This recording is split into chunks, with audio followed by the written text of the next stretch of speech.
The all-new 2019 Subaru Ascent gets a technology called VDC. What is it and why do families want it? With the new 2019 Subaru Ascent 3-row crossover just uncovered in LA, many families will be taking a look. The Subaru brand puts an emphasis on safety, and the Ascent offers a bit more than other crossovers because it comes with standard all-wheel drive, and it features another less well-known technology called VDC. 3 words explain why families will want it. Subaru Corporation started out as an airplane manufacturer 100 years ago, and they are still involved in the aerospace industry today. It's where they got their VDC technology. Originally developed for the aerospace industry, it comes standard on the new 2019 Ascent.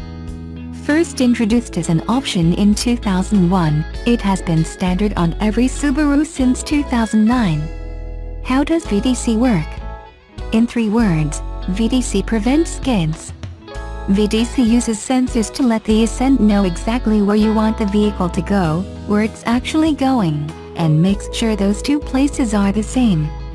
In a curb, you know where you want to go, but road conditions could cause the wheels to move laterally, sending your car into the ditch. If this happens, VDC will reduce engine power and/or apply the brakes to slow down individual wheels, pulling your car back into your intended path through the curve. A host of technologies help prevent skids and accidents. Other technologies are also at work keeping you and your family safe. The new 2019 Ascent 3-row family hauler uses a host of different technologies to prevent skids and accidents. Electronic Stability Control (ESC) helps you stay in control due to unexpected understeer or oversteer by applying individual brakes, reducing engine power, and shifting torque distribution to regain vehicle stability, therefore aiding driver control. Traction Control System (TCS) reduces engine power to minimize wheel slip. TCS Limited Slip Device (LSD) transfers power from the wheels that slip to the wheels that grip to help maintain traction and control. Electronic Brake Force Distribution (EBD) is the electronic control of braking pressure to the front and rear wheels all the time, and Brake Assist is a driver assistance system that works to minimize stopping distances in emergency situations by ensuring stopping power is maximized. The new 2019 Subaru Ascent comes standard with vehicle dynamic control technology that, in a nutshell, helps prevent skids. If you are in Los Angeles, check out the Ascent at the LA Convention Center, December 1st to 10th.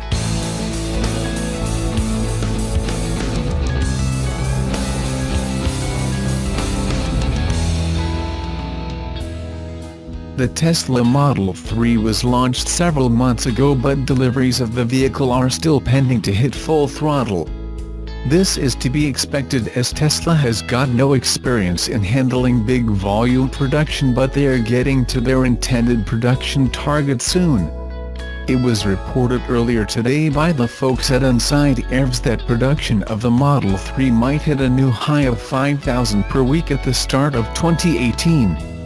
This statement is further strengthened by rumors claiming that Tesla is preparing the basis to remove the handbrake on production once Christmas ends. Tesla has been stockpiling on the parts required to build the Model 3, and there appears to be enough in the inventory for a free-flowing production. But of course, like every Tesla-related report, this is based on unconfirmed sources, hence you should take the above with a grain of salt.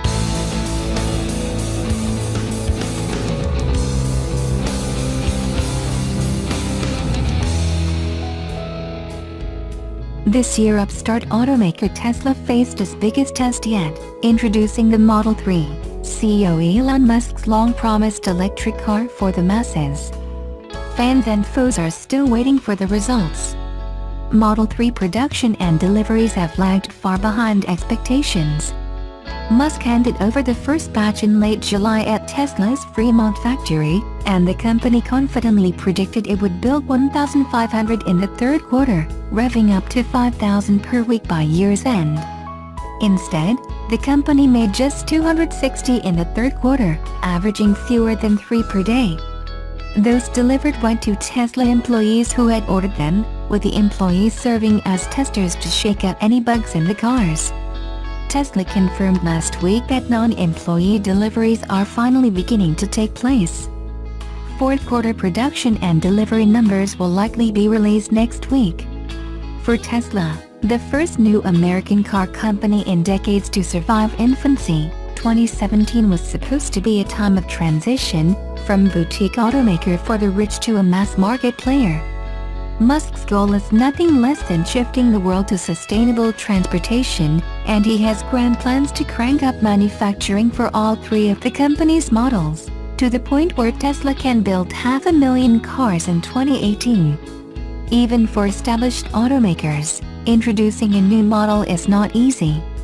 And if the Model 3 is a test for Tesla, analysts say the company and Musk have yet to pass it.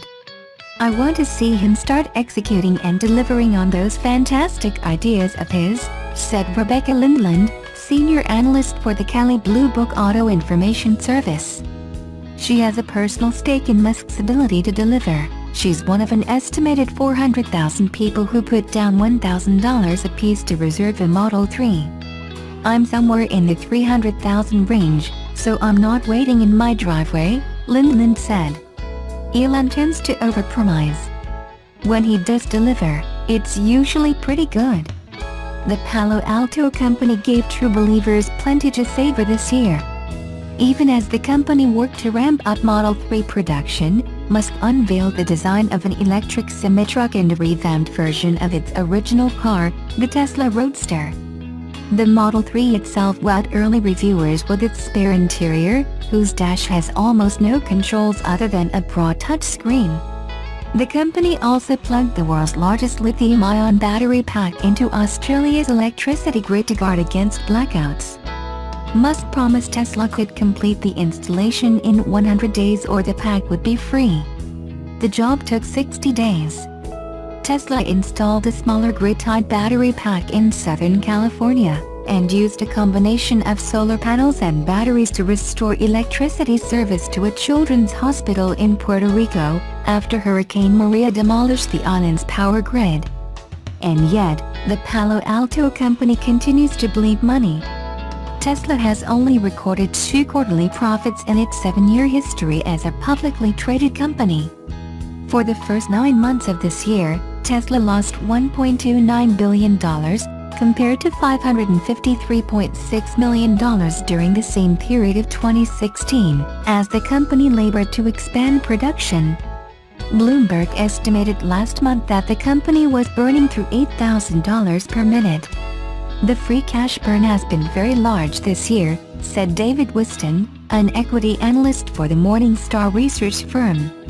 "It's more than a sense that it's getting worse. The math is there, every quarter." But those continued losses have not weighed down the company's stock. Neither has the Model 3's slow rollout. Tesla shares soared nearly 50% this year, trading well above $300 per share most of the time. "You're buying this because of what you think the company is going to look like in 2030, not how many cars they ship next quarter," said Whiston. "We think the company should issue more equity now to deal with the cash burn. Balance sheets are the kind of thing nobody talks about until it's too late, so I'd rather see them take that risk off the table." Tesla's solar unit, known as SolarCity until Tesla bought it in 2016, saw declining installations during the first 3 quarters of 2017, as the company stopped door-to-door sales and focused instead on selling solar systems through Tesla's stores. While acknowledging the drop in installations, the company said in financial reports that the profit margins on its solar products were improving. Musk, meanwhile, continues splitting his time among several companies, a practice that has led skeptics to wonder if his attention is sometimes stretched too thin. Besides Tesla, Musk runs rocket maker SpaceX, and in 2016, he founded the Boring Company to improve urban traffic by tunneling under cities. For 2018, the question for Musk and Tesla will be whether they can answer the challenge of mass-producing a high-quality car. Production at the Fremont factory, which now employs nearly 10,000 people, has increased this year, just not as quickly as the company had hoped. In the first 3 quarters of 2017, Tesla delivered nearly as many cars, about 73,150, as it did in all of 2016, when it delivered 75,890 vehicles. The company, analysts say, must avoid the missteps of its last vehicle launch, the Model X SUV. Production and deliveries took months to ratchet up, and even when they did, early buyers complained of glitches, particularly with the car's distinctive gull-wing doors. They've got to get on track and show their customers that they're not going to be waiting for an unreasonably long period, said Bruce Clark, a senior vice president at the Moody's Research Service. I would suspect that if they're able to do that, and the vehicles are glitch-free, they'll be able to maintain goodwill.